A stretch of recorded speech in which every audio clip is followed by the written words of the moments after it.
ठीक है स्टूडेंट, तो आज हम लोग देखेंगे क्लास 8 का 9.1 पहला क्वेश्चन। एक मेज के ऊपर पृष्ठ सतह का आकार समलंब जैसा है। ये जो आप देख रहे हैं इसी को बोल रहा है, सतह का आकार समलंब जैसा है। इसकी समांतर भुजाएं 1 मीटर और दूसरी जो समांतर भुजाएं 1.2 मीटर, इसको कह रहा है और इसको कह रहा है। ठीक है, और इसका ऊंचाई जो है दूरी यहाँ से लेके यहाँ तक का 0.8 मीटर है। उसका समलंब का क्षेत्रफल ज्ञात करने के लिए बोला है। तो इसमें हम लिख देंगे, इसका हल करेंगे तो लिखेंगे हम पहली समांतर भुजा की लंबाई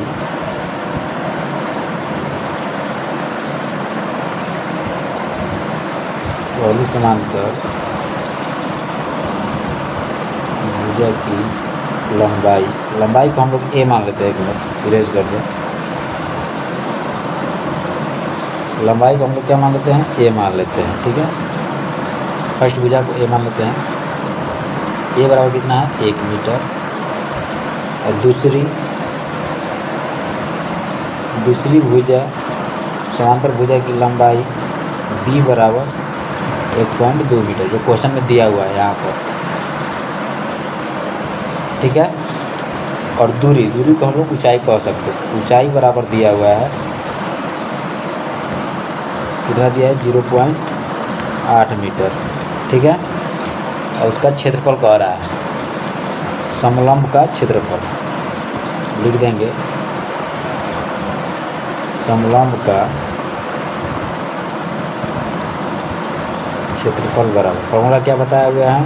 1/2 गुणे समांतर भुजाओं का योग गुणे ऊंचाई, a + b गुणे ऊंचाई को h लिख सकते हैं। ठीक है, अब इसका हम लोग हल करेंगे।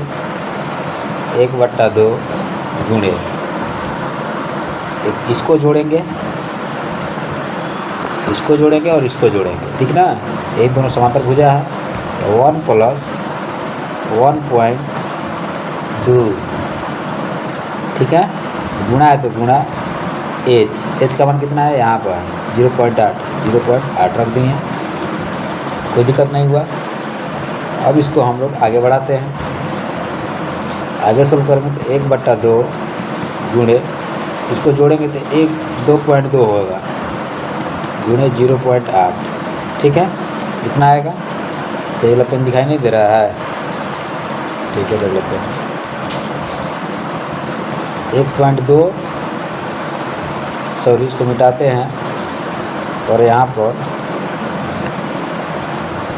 इसको काटते हैं। इसको काटेंगे 1.1 आएगा। 1.1 गुणे 0.8, इसका जब गुणा करेंगे तो 0.88 मीटर, यही मेरा आंसर हो जाएगा।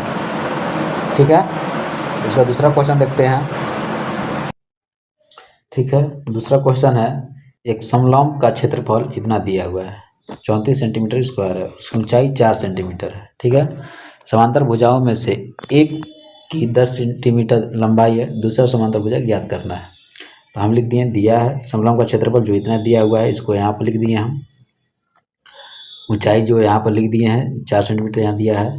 उसके बाद पहली भुजा को हम a मान लिए हैं, तो यहाँ लिख दें। हमें दूसरी भुजा b निकालना है। समलंब फॉर्मूला क्या होता है? यही फॉर्मूला होता है, सबको पता है, आप सभी को बताए हुए हैं क्लास में। और 34 सेंटीमीटर है। अब इसका हम कैलकुलेशन कर लेते हैं। 1/2 गुणे a का मान कितना है? 10 + b गुणे 4 बराबर 34। अब इसको हम काटते हैं, 2 से काट देंगे इसको 2 बार में 4 को। ठीक है, उसके बाद 2 से 34 काट देंगे 17 बार में। तो मेरे पास क्या बचेगा? 1/2 सॉरी 1/2 कट गया तो कहाँ बचेगा? इसको इरेज करते हैं। ठीक है, बचेगा हमारे पास बचेगा 10 + b बराबर 17।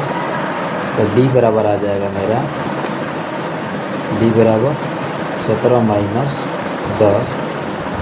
फाइनली हम कह सकते हैं कि b बराबर मेरा हो जाएगा 7 सेंटीमीटर।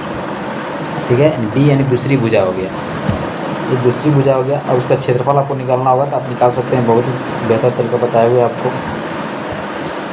ठीक है, आंसर हो गया मेरा, यहीं पर मिलेंगे। तीसरा क्वेश्चन देखते हैं इसका।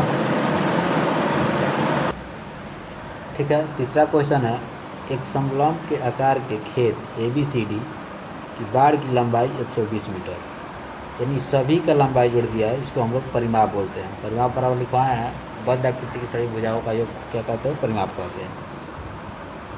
यदि BC, B और C को यहाँ पर जो है 48 मीटर बोला है। ठीक है, CD, C और D को 17, AD इसको 40 मीटर बोला है। ठीक है, और इसको निकालना है हो तो भुजा AB समांतर भुजा में BC को लंब है। ठीक है, क्षेत्रफल ज्ञात कीजिए, खेत का क्षेत्रफल ज्ञात करना है। अब इसमें हम क्या करेंगे, परिमाप बराबर 120 लिख दिए, इसको हम भुजा सभी को लिख दिए AB। अब इसको हम जोड़ते हैं।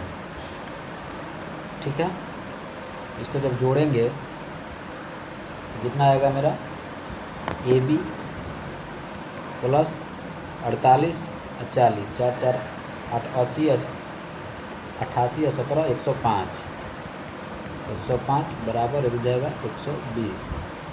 तो AB बराबर कितना हो जाएगा, 120 प्लस का उधर कर पटक देंगे तो हो जाएगा माइनस का।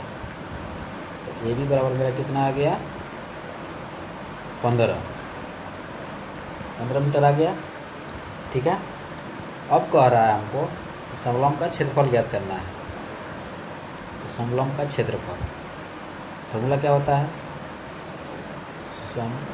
दूसरा पेन ले लेते हैं,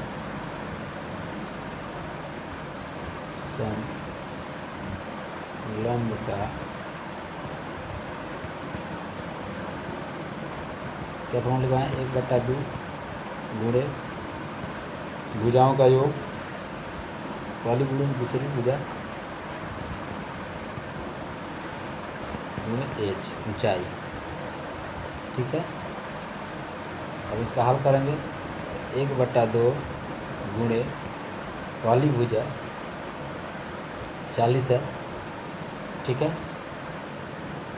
40 ये तो दोनों समांतर है, तो 40 प्लस 48 H, ऊंचाई मेरा ये वाला हो गया AB मेरा ऊंचाई हो गया। ऊंचाई मेरा कितना दिया है, 15, यहाँ पर 15 निकाले हैं, 15।